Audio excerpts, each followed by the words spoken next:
No matter the borders, the country, or the culture, I'm forever local. And we're in Dar es Salaam, Tanzania, and I'm taking you with me. So hold tight.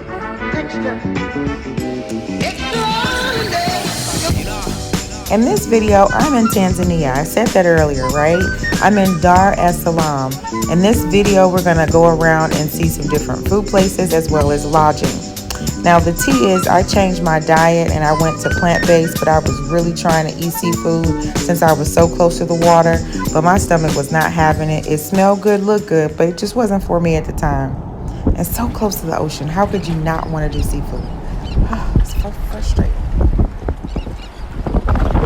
Sending appreciative love to everybody for smashing that like button and hitting the subscribe button and the notification bell.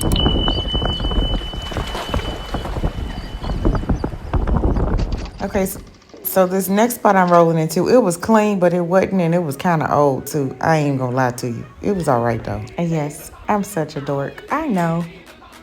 So I said it was old. Some of the places in Dar, it reminded me of like if they were going to get old stuff from like Vegas and then they shipped it here and put it into a hotel.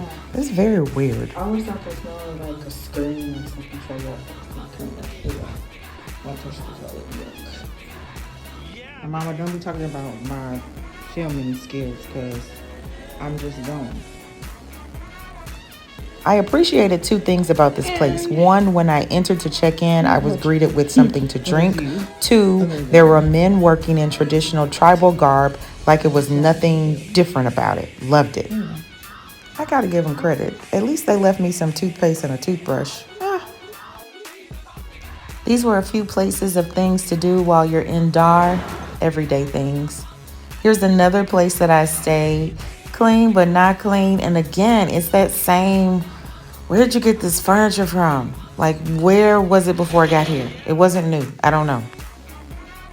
So I'm up past Mbezi Beach. Somewhere between Mbezi Beach, Bahari, and Dynasty Beach area. And then this is me, I think, coming back towards like the Dar proper area. So I'm heading back towards Mbezi Beach area. Beautiful countryside or rural side or whatever you want to call it. Very peaceful. They were doing construction and building things just like they do anywhere else across the globe.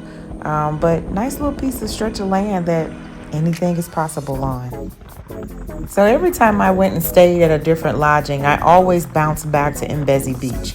So here you see me on a moto going from Mbezi Beach to Dynasty Beach because I also like the vibe of Dynasty Beach as well. So I kind of think today is a high tide day because normally the beach is way, way out. And today it's up close. If you see, here's a gate. It's normally about, I don't know, maybe, 50 feet or more. And it's just close up. Anyway, bye peeps. Food is so important and very underrated for some people. Listen, this is another guy crossing the street in his traditional garb. I just couldn't get enough of it. I'm in my tuk-tuk in traffic. This driver, let me tell you, he tried his best to get everything that I wanted. And he kind of got on my nerve, but he got it done though. So I believe in this video I was heading back from Mikocheni area and I was going towards a mall if I'm not mistaken. And this driver I had used I think a day or two before. I called him, he picked me up again to take me around, so I have no complaints. He did everything that I asked him to do, including things that I did not ask him to do, like call me and let the phone ring for like 30 minutes, literally. I don't know how that happened. I don't know what trick that was, but honey, he had figured it out.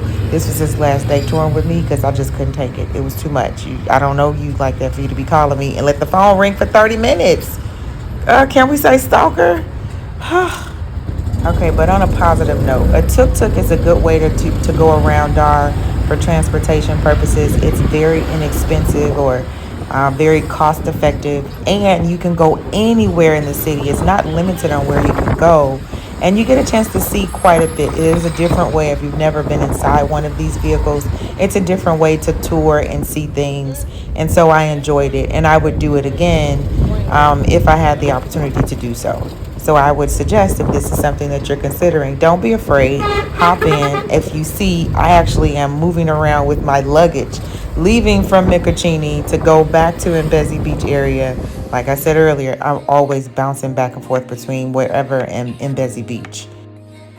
So I'm hopping around to different lodging, very cost-friendly lodging places. For some of them were a little bit more, but reasonable for my budget.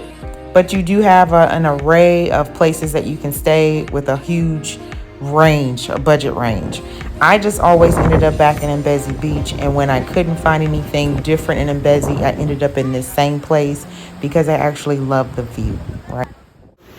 Normally, this water is about maybe 50 feet away from where I am, but I think because it's a high tide, it's like up, right? So I can walk a little bit, get in some lights.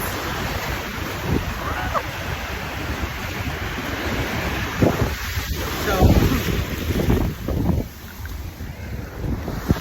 normally this is up like about 50 feet away from the shore, but because I think high tide, it is just coming up. And this is the shoreline, and you see the hotel right there, and the water is just right here. It's so close. Oh my god. And you can see there's caught around my thing. There's, it looks like I'm literally walking on the creek. It's that close. It's like up to my knees.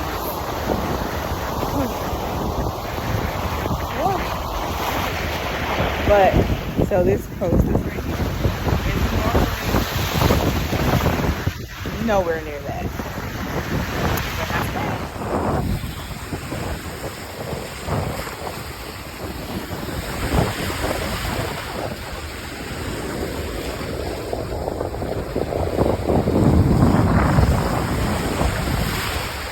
Way back away. Way back away.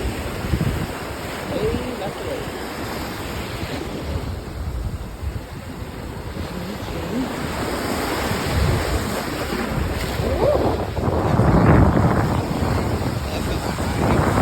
This is rounding up the video on the beach just like I like.